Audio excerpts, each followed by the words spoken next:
everybody, welcome back to Final Resonance TV and episode number 43 of Van Halen Stories.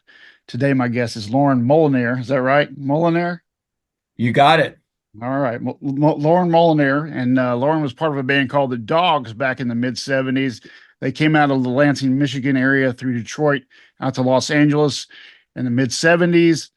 Little Caesar was another band he was in the early 90s. And then he became a rep for Black Star Amplification and Korg. I guess the Dogs, you shared the bill with Van Halen a bunch of times in all the clubs back then.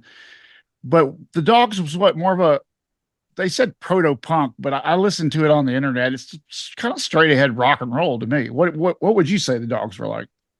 Well, being raised in and around Detroit in the late 60s, it was a hotbed of rock and roll there from early, like Nugent's band, Amboy Dukes, Brownsville Station, MC5, Stooges, let alone all the Motown stuff. So um, we cut our teeth on high energy Detroit rock, and it's funny when the media term punk rock got invented in New York in the like 76, people started saying like we were punk rock.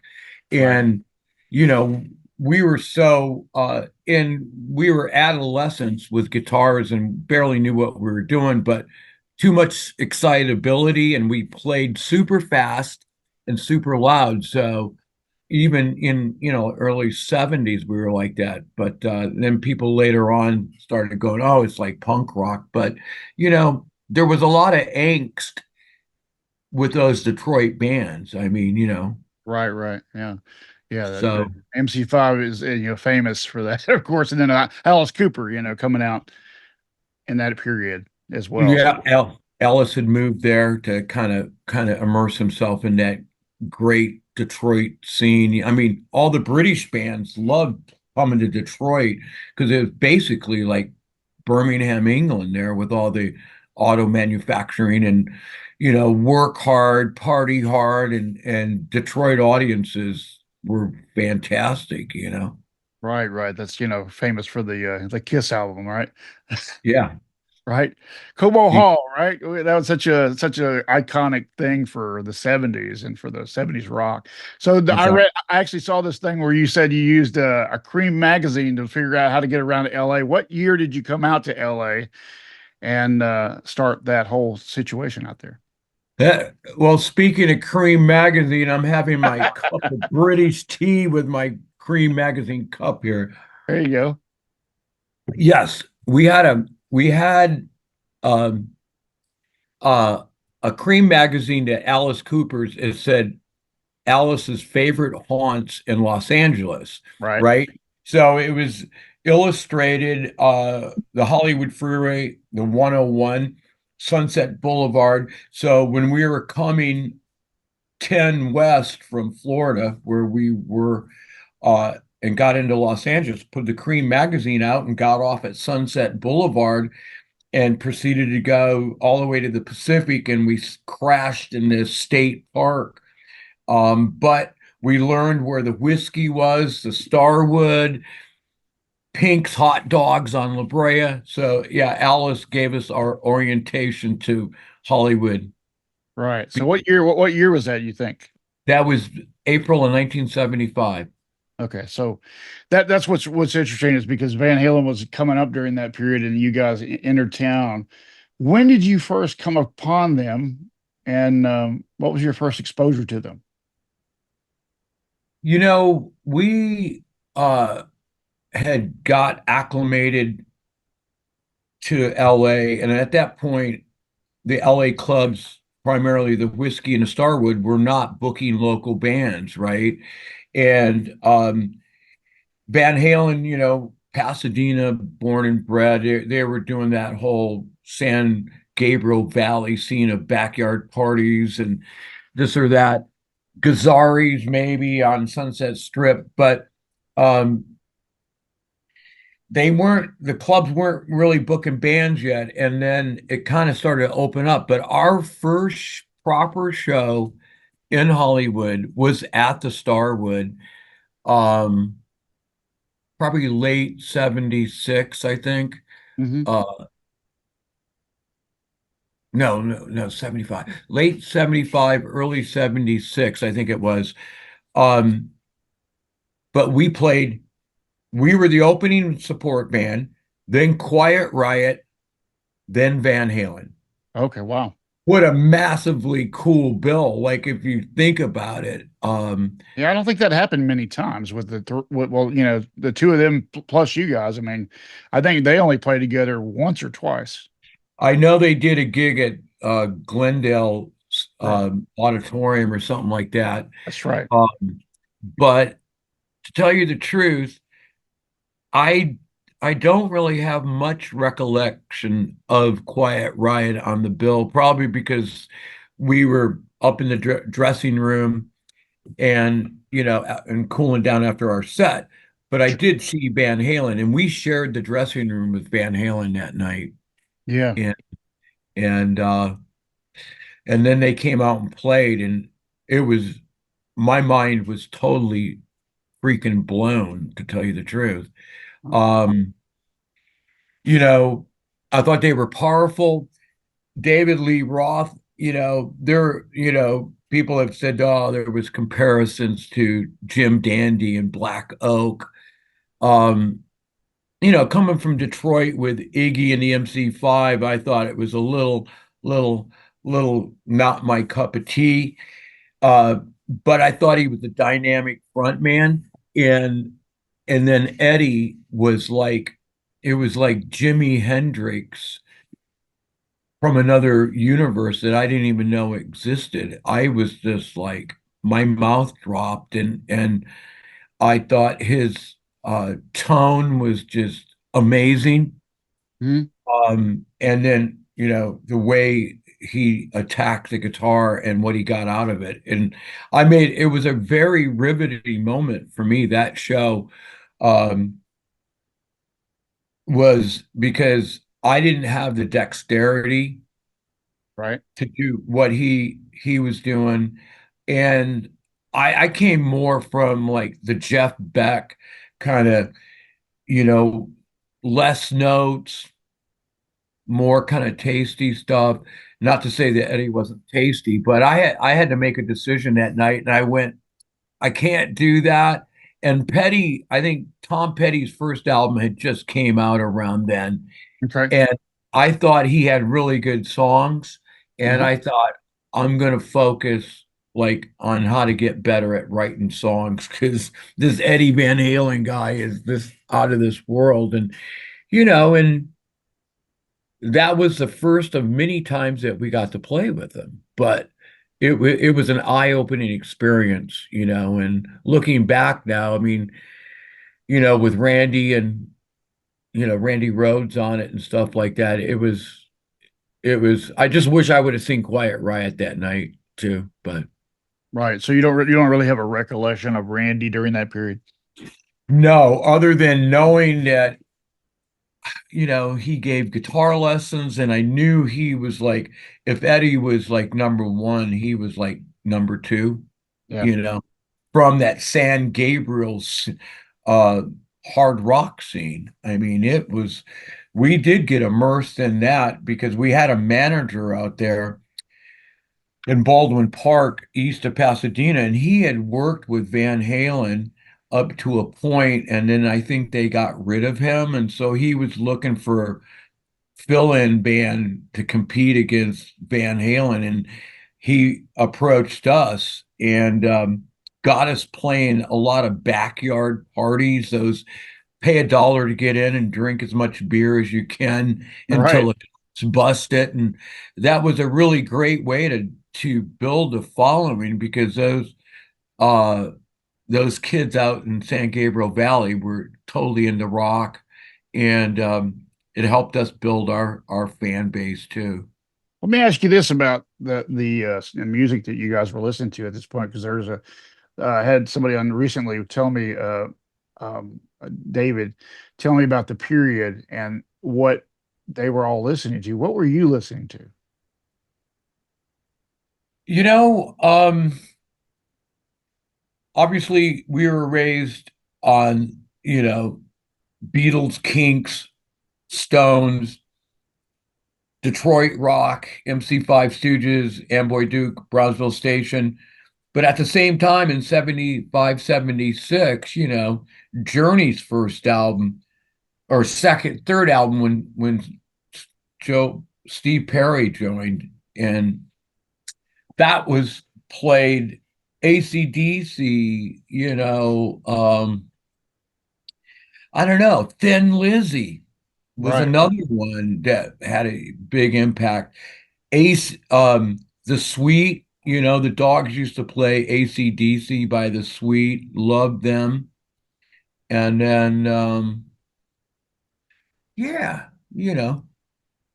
mid 70s rock. The Cars, when they came out, I thought they were really great. Cool. So the clubs, the Starwood, what was your impression of the Starwood? It was a kind of a cool place because they had the disco in the back, Right. and then the room that the bands would play in would hold maybe 600 people with a balcony, a VIP balcony type deal. Dressing rooms were upstairs, so you'd walk down the stairs onto the stage. Mhm. It was a great place because they actually paid the bands and let you have a open guest list. Wow. So you could walk out to a packed club. Right. Right. And yeah, a whole different vibe than at the Whiskey, The Starwood, if you were like headlining position, you would have to play a 90-minute set. And that was a bit of a stretch for us. That was like we had to get our act together because we were used to playing like a 45-minute set because we never really did the top 40 scene, Right. you know. So like where Van Halen, they could play those 4 or 5 set gig, Oh, top 40 gigs right. Right. and intermingle their originals in the middle. But yeah, Starwood was great. Um there was it was owned by the notorious Eddie Nash, who had like 30 or 40 liquor licenses around, Santa Monica Boulevard.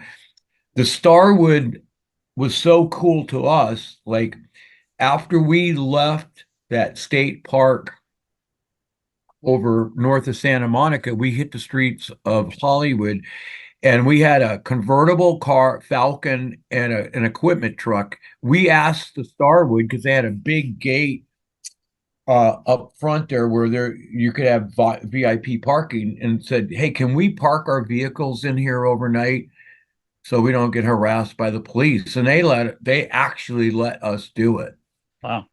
which was amazing. Uh, And we knew it used to be like Trini Lopez and Johnny Rivers and people like that would play that place when it was PJ's, I think. Um, and then so we played the Starwood first, and then the Whiskey started opening up, and then we did a lot of shows there. And of course, any band playing the Whiskey, you would have to think about all the great bills in the 60s that Sure. happened there, Sure. from Doors onward. Um, but yeah, there are a lot of shows. So which was a better sounding room for you on stage? You know what?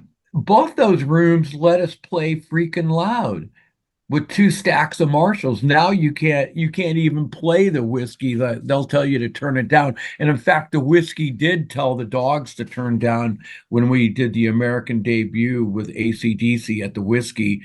Uh, when High Voltage came out, we did get to open three nights, 2 shows a night. But the club, both clubs were great. And what I liked about it, you actually got paid because these days it's hard to actually even get a guarantee. I mean, Starwood's not there, but the whole music scene's changed drastically. I mean, it's pretty sad for a guy like myself that moved to Los Angeles in 75 to say that we made more money then that we do now on guarantees because it's a whole different scene post-COVID world. It is, you're right. I was gonna say you said you opened up for AC/DC on their American debut, right? Yes. Okay, yeah, because I had a lady by the name of Susan Messino who was on here who wrote some books on them, and she was at that show that you're talking about. Yeah, it was, and it's really there's a really big backstory to how we got that gig, which Yeah. involves Van Halen. How's that? Well, the more we started playing with Van Halen and we had played Pasadena Civic Center with them and we started to get to know them and there was this gig down by the airport, the Proud Bird, Hmm. that we played with a la carte and Van Halen and I remember they drove up in a limo to that gig and they were already signed, and I don't know if they had did the album yet, but uh, and Dave was talking about their manager that got them signed, Marshall Burrow. Right. And he goes, "Yeah, Marshall's cool, you know. Um, I'm going to speak to him and see if he can help you guys out." And so Dave did speak with Marshall, and Marshall had reached out to us and wanted to start working with the band and said he had his friend Michelle Myers was booking the whiskey and he says I'll get you my first thing I'll do is have you open for this band called AC/DC. Well, we didn't even know what AC/DC was, right? But little did we know, we did find out real fucking quick. And so many thanks to David Lee Roth for mentioning our name to Marshall Burrow because that's how we got on that show.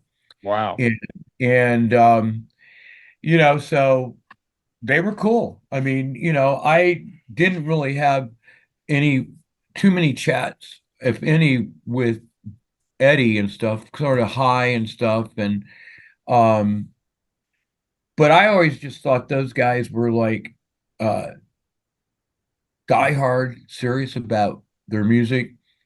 They seemed to be like the rest of us, partied hardy, you Hmm. know, Hmm. getting stoned and everything. And it was a amazing time to be in a band, because the audiences just were thirsty and the live music scene was happening and it was evolving from, you know, that 70s kind of classic rock thing, mid 70s to the punk thing started coming up. And so it was good. But kudos to Mr. Roth and the rest of the Van Halen boys, because somehow they tried to help us out and we got that show. That's And amazing. That's amazing that you got to see that AC/DC show and you got to see Van Halen coming up to the clubs. You basically got to see two of the biggest rock bands of all time in their infancy. yeah, and I mean, I was interviewed by this guy, I forget his name, that did a book on Bon Scott, and he knew that we played with them, and it was cool because Bon came into our dressing room with a bottle of Jack Daniels, and hey, mates, nice to meet you. Here's one on and so I got to take a swig of Jack Daniels, which I really wasn't that much of a drinker then. I did ultimately become, a hardcore drinker, but I'd have to say, and that was cool, and you know, that band, Angus Young just running around and he had the first wireless Ken Schaefer system that night and he got on Bond's shoulders and ran out the door onto Sunset Strip and they were not a punk band, but they were the most punchy fucking kick-ass band I think I'd ever seen in a different way, than Van Halen coming out. But the thing with Van Halen playing the whiskey, AC/DC and the Dogs. In those days, sound guys would let bands play freaking loud and do your thing, where it's changed now. Like most bands are like afraid to use amps and are going direct, and try to have the front of the house do it. But, Yep. you know, Yeah, it's been it might, changed a lot, hasn't it? Yeah, that's insane. yeah. I mean, my ears ring excessively now because I still like to play loud. And, but those are great times, with Van Halen. I mean, you know, I emailed you some marquee stuff where we played with the whiskey with them and the Proud Bird. But that Starwood poster of the Dogs, Van Halen, and Papa John Creech that was in Jefferson Airplane, the fiddle player, Yep, we played right before Van Halen, and they played on a Sunday and Monday, and that was the Sunday and Monday that Ted Templeton came to see them that's right. That's right. at Starwood. Yeah, So I look back at that and just go, wow. And it was amazing how when they did get signed, how they just skyrocketed and it's just like, and AC/DC started skyrocketing too, But it was amazing to watch Van Halen just conquer the world, like go out opening on the Black Sabbath tour and um but they got to where they got to, I think, being that top 40 band. I mean, those guys, from what I understand, if they weren't playing 4 or 5 nights a week, they were rehearsing every day of the week. right. Did you sense that when you saw them in the clubs? When you work with them? You know what? Like I told, the first time I saw them, they had their shit together. And even though in the dressing room they came off like stoners, they went down and destroyed the place. And I mean, we were used to that growing up in Detroit, playing with Ted Nugent and Brownsville Station and those type of bands. It's just like those bands didn't mess around either. Right. But Van Halen, it was Southern California hard rock. And what was interesting, especially when punk started to come through and we were perceived as some punk band, how we could open for and support Van Halen or AC/DC or the Ramones, you Right. know. You were on a bill with the Ramones, Van Halen, right? Well, there's a poster of that gig, but Van Halen did not play that show. Really? Okay. I think there's two reasons they pulled out. The band Eulogy, who Van Halen played with a lot, Right. actually ended up filling in for Van Halen. I don't know if they didn't want to play under the Dogs because it was the Ramones, the Dogs, Van Halen, Right. or they just couldn't do it because of another commitment. But it was a place that they used to headline, the Golden West Ballroom anyway. Right. It was a great show for the Dogs. Right. Um, but and then Eulogy had Rusty on guitar and he plays with Paul McCartney now. Right. Rusty Anderson. Yeah. Yeah. Yeah. Yeah, yeah. So what did you So think of bands like Alucard and Eulogy? Did you get to see them much? we played with him a few times. Yeah. What did you Yeah. think? I thought they were all good. Um, Pretty. I don't Everybody says that they like just in general, like George Lynch was on here and he said like, and I think a lot of people have said this. The bands were pretty diverse in their style. Like they would be, they wouldn't be clones of each other. They would be quite unique to each other, each person. that's true. I think there was a band from San Gabriel Valley that Van Halen played with a lot called the Sky People, Yeah. which ended up was Bruce and Mark Moreland ended up in Wall of Voodoo. Right. And they were like we played with them in San Gabriel Valley, and I thought a spaceship had landed. It was somewhere between David Bowie, Ziggy Stardust, and the Scorpions. Wow. And, you know, so the diversity in San Gabriel Valley was amazing. Um, but to me, um, when I saw Van Halen, they stood out above the pack. Right. I thought because of David Lee Roth as the front man, there was no denying, like him or not, he was fucking the ultimate Right. showman. Right. And um, say no more about Eddie and stuff. And their songs. I mean, I remember they played some original, all originals that night, and I remembered them. And that's the thing. I think it was the songs is what and Eddie's talent. I mean, I know that Ted Templeton loved Eddie and had second thoughts about the rest of the band, but thank God that the rest of the band was there because Right. Eddie needed them. They needed each other. But I think Van Halen had the songs, and obviously Eddie was a superstar in the realms of the Jimi Hendrix kind of guy, I thought. So Right. Right. He was like the next person that came along that changed the game. yeah, I mean, you could compare Van Halen to Quiet Riot. Yes, Randy was a great guitarist and he got known actually because of playing with Ozzy, which was great.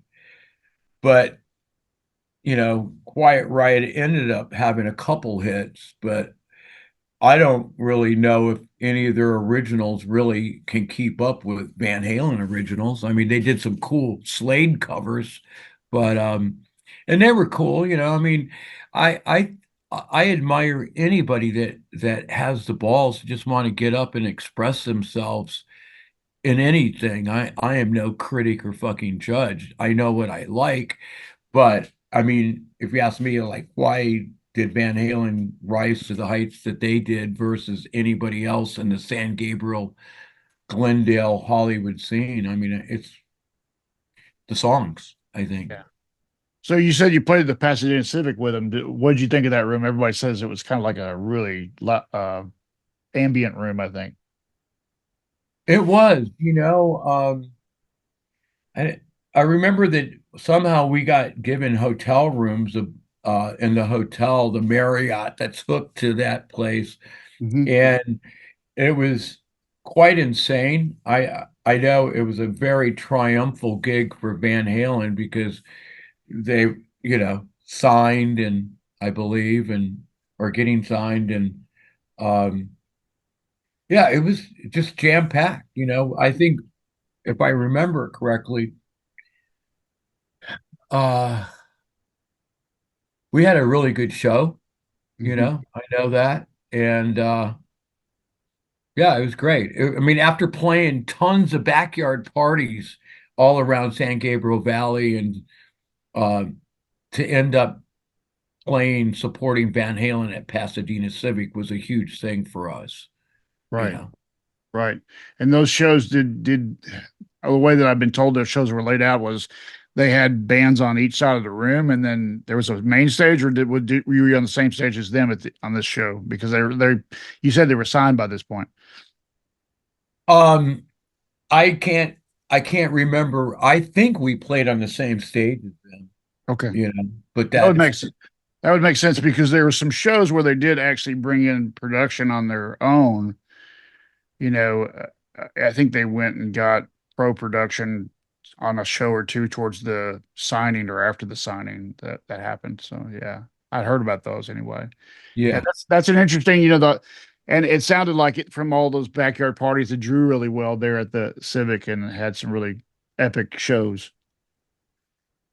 Yeah, well, I mean, they had really figured it out how to build their following from all those parties in San Marino. I think that upper kind of north of the 210 freeway, very affluent neighborhoods. And, Yeah. you know, Altadena and all those areas. yeah, yeah. And, there would be some killer parties that they would put on, It was what amazed us was that bands got away with that out there. I mean, but it is Southern California, and it was amazing, It was just amazing how that happened. It's funny because I visited Pasadena the last 3 years and have kind of went around to see the parks like Hamilton Park and some of those places where they played, right? And seeing the neighborhoods that they played in, some of the actual yards and stuff. And these neighborhoods really lended themselves to having a lot of parking and nice place to do a backyard party where you could actually get a bunch of people there and be pretty cool. Yeah, it was amazing. It was amazing that, guaranteed the police would usually stop them at some point. Sometimes they didn't, but you know, it, Right. it it was great. A lot of underage drinking, you know, weed, and it was great. It was like we had never seen anything like that growing up in Michigan. I mean, there was concerts and stuff, and we had been arrested playing in a front yard of a house uh, before, but have backyard kegger parties. Yeah, that was wild. It was cool. So as I was deep diving your career, I found the Little Caesar videos, and I was in the scene at the same time, kind of like early '90s as things started to play out. When Guns N' Roses came in, and then of course Nirvana came in later. So I was sort of in the scene trying to do the original thing at the same time as Little Caesar was around. So when I watched the videos, it kind of really rung a bell to me, the Chain of Fools video and the whole vibe of that. Did you consider yourself? I mean, this would have been, but this before Guns N' Roses came out. That this came out. No, Guns N' Roses, I think, had been signed um, by when did Use Your Illusion came out in like 86, Okay, 80. late '80s, I think. Yeah. Yeah. So they had been signed to Geffen before us. We got signed. It started happening like in uh, late 80s, maybe we got signed in 89, like July of 89, because we were already in pre-production to go to Vancouver. Uh, September of 89, we went up there to do our album with Bob Rock. Wow, So Little Mountain. Oh, okay, cool. yeah.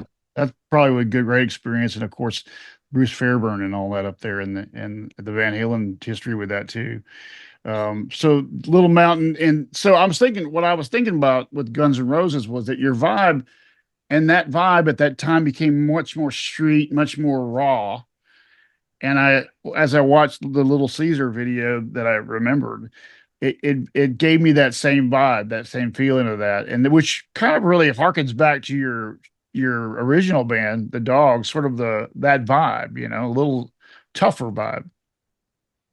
Yeah, well, like Ron Young, lead singer, and Tom Morris, the drummer, had put that band together. And, you had that whole like early 80s, glam metal happening with Motley Crue onward. Yep. And then that was so cool about Guns N' Roses because they weren't glam boys. They were a bit more street. And there was a scene that we were involved in, the East Hollywood scene, like with bands like Junkyard, Hmm. Rhino Bucket. That was just like we weren't pretty boys. We knew that, uh, and we actually kind of put it together to be just more street rock, and thought the whole hairspray thing was just not our thing. So if there was salt and pepper, we were the pepper, completely different. And we liked bands like AC/DC. Ron, the singer, loved Motown and Marvin Gaye, Otis Redding.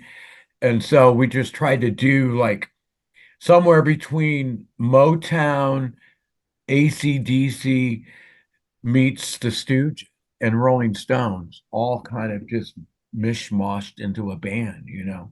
Yeah, and that you know that first that well the Chain of Fools single was that Bob Rock's production on that? Yes. Yeah, you could tell that sound. Yeah, he has that sound. What did you think of working with Bob Rock? You know, it was funny. Geffen wanted to get us out of Hollywood because they said, "Well, we'll get you out of town so you get because you will get in less trouble." And so they sent us to Vancouver, and that was the wrong city to send me to personally, let alone the band. But um, I heard yeah, there's a lot, I heard there's a lot of trouble up in Vancouver because Bon Jovi talked about when they went up there and how they much y- trouble they got into. yeah. It's true, it's true. But Vancouver. I'd never been up to the Northwest, and it was great Yeah, opportunity to go there. Obviously, the Little Mountain and the Bruce Fairburn scene there, and it was like the Hit Factory for a right. bit, you know, with Aerosmith, Bon Jovi. Bob Rock had already did Metallica. Metallica, no, yes, and Motley Crue, and he was doing the Cult also. He had did the Cult big record. So it was good to work with him. You know, I think the record turned out different than we thought it was going to be, from what uh, Bob had said, because he said he wanted to make like a humble pie ish kind of record, you know, which was like right like humble pie meets bad company. We go, okay, yeah, this is cool. I think in the recording of the album, I think Geffen, uh, A&R, Hmm. uh, managers, bigwigs tried to manipulate it into be more of a shoe-in hit, like smooth the edges, like Bon Jovi, Aerosmith. And so it's a great record with great songs, and Bob had some great ideas, but I think we thought the record would have a bit more reflect more what we were sounding like live Right.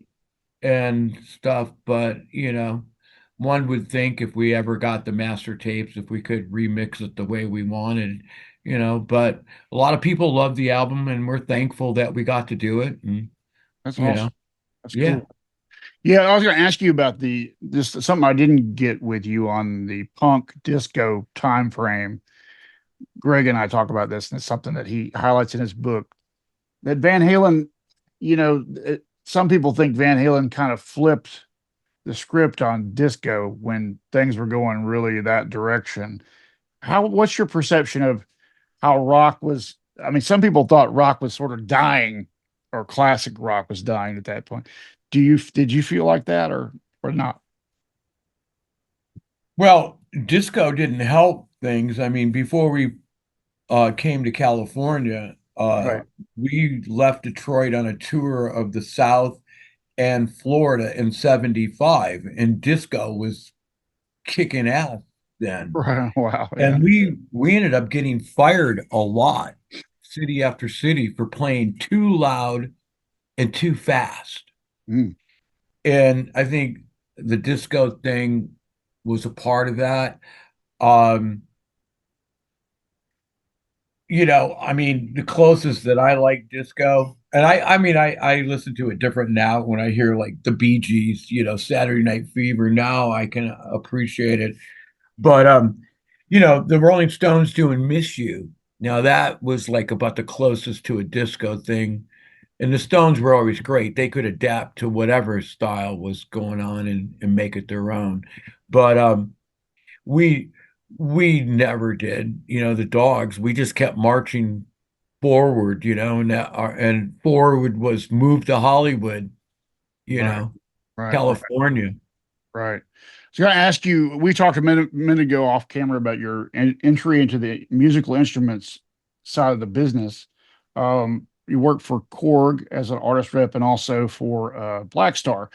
Um, one of the things about Eddie was an interesting thing that maybe you have some insight on being from that side at one point. the signature lines, the signature line guitars, the amplifiers, all that. There's a lot of I've had talked about it many times. Jim Marshall and Eddie Van Halen never connected. Were you were at Korg? Were you involved with Marshall at all at that time in the 90s? No, by the time I got to Korg in 2011, I think it was, Hmm. uh, and the only reason I got there because I was hired by Blackstar UK to launch them as a amp brand. Those guys had came from Marshall. They knew that I was a Marshall fanatic. They knew I had experience working with other companies, Hmm. and they knew that I have a nice collection of Marshalls, Hmm. so I could appreciate their amps. Hmm. But no, I never knew anybody uh, at Marshall except after the fact with meeting Nick Bocott, who wrote the Marshall book, and Sure. you know, the cool British guitarist from Grim Reaper in his own right, Right, and right. Mr. Marshall inside and out. But Yeah, I was yeah, always we always wondered why Marshall and Eddie Van Halen never had a relationship when he went to PV or on later to Fender. He never had that. Like, you would have thought if anybody would have started the signature amp line for Marshall, that would have been the first guy. yeah, that you know what, Jeff, that's an interesting point that no one's ever said to me, Hmm. and I wonder that. I think maybe Eddie did have those discussions and they didn't jump on it, and PV jumped on it quick, right? Hmm. Because the first thing was through PV, right? Right, right. And Yep. then he left for the EVH stuff through Fender. Hmm. Yeah, So I sometimes I think that Mr. Marshall wasn't a normal thing to pay any kind of artist or give him a percentage or whatever would happen in those situations, nowadays. At that time, I think his name was made by the late 80s. Jim Marshall was a icon by 80, 88 or whatever. When this kind of thing started, what, early 90s, maybe later on, maybe even the signature thing started happening. So kind of wasn't a precedent in the business either, I don't think. no, yeah, you're right. It's like, well, like Van Halen's album came out, what, 78, Yep. right? Something like that. Yep. Yeah.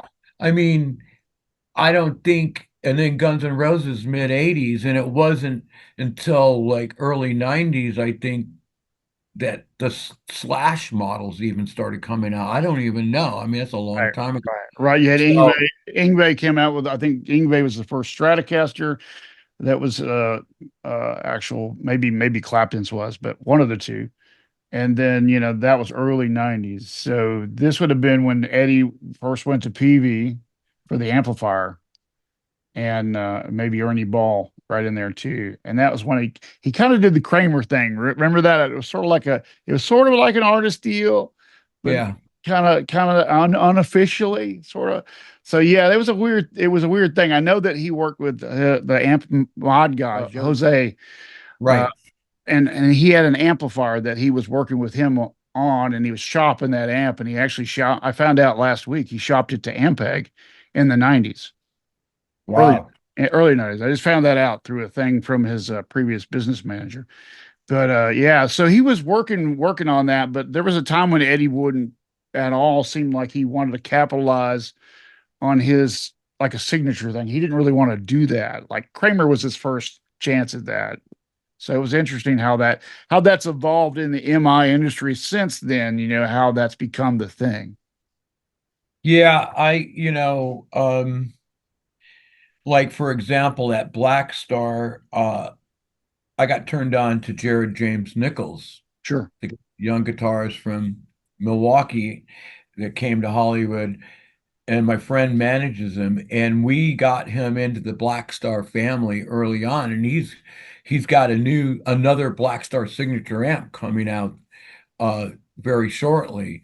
Wow. But and they had did the Gus G Sure. signature, and uh, you know, you talk about signature stuff, and we were talking about ESP Yeah. with Matt Hmm. over there being the president, and like.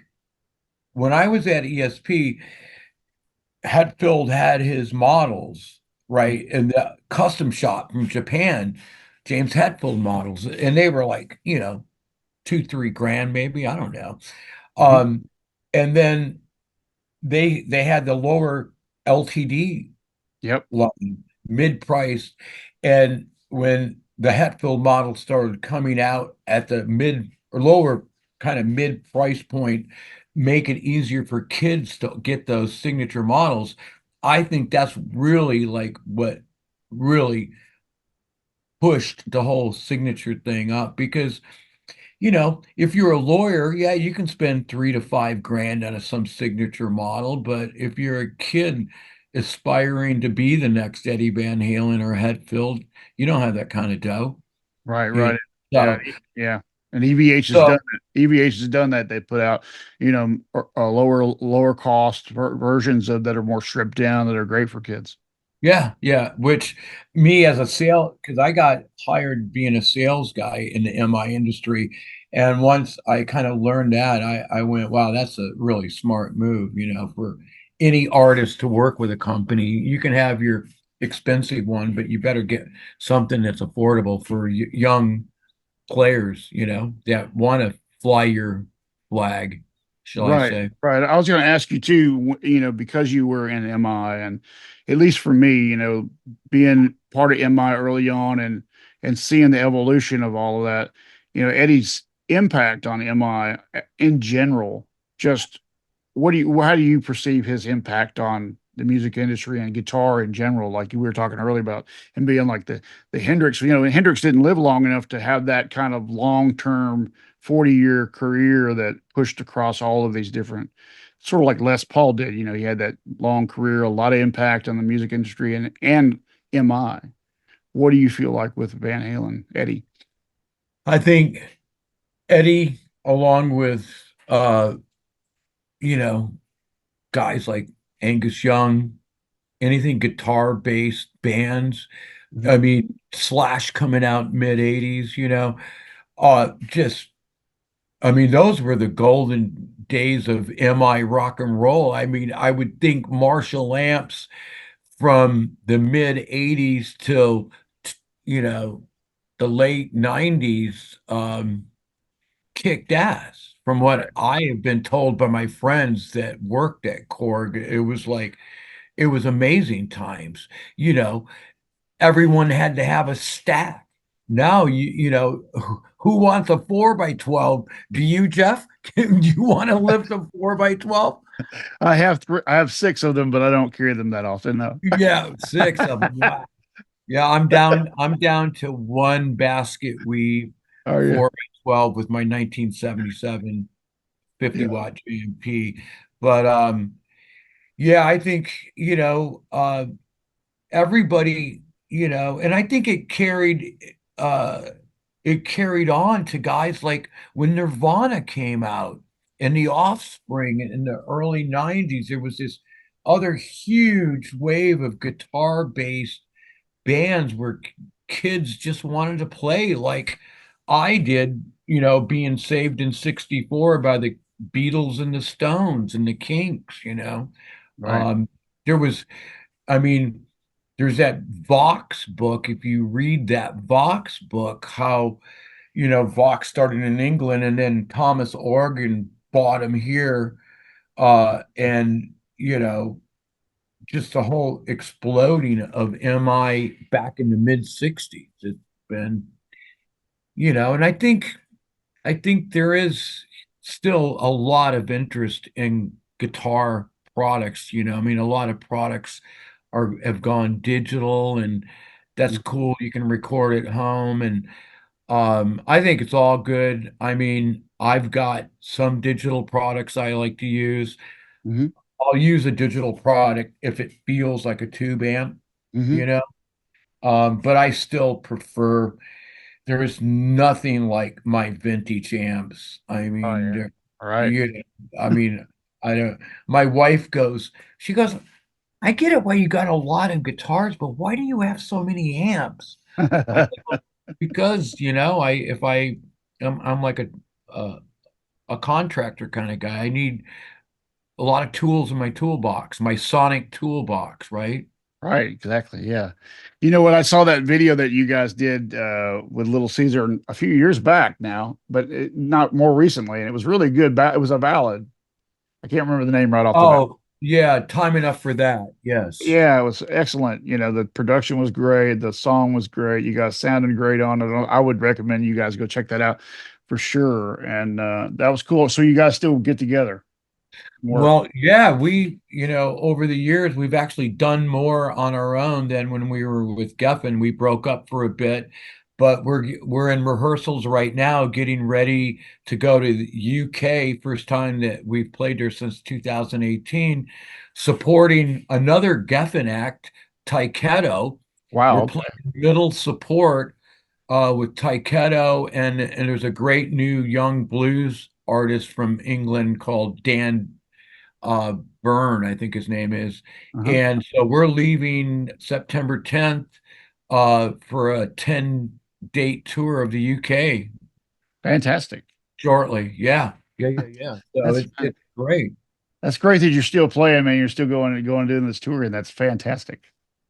Yeah, we've been to Europe 10 times in the last 12 years. That's fantastic, man. Well, I appreciate it, man. I appreciate you coming on and spending some time with me today talking about Eddie and the early Van Halen days. You know, there's just a few guys like you that are still out there that can tell these stories and relate it to the next generation of kids who might, run into Eddie Van Halen's legacy and go, what's this guy all about? What was this all about? And go back and dig it up.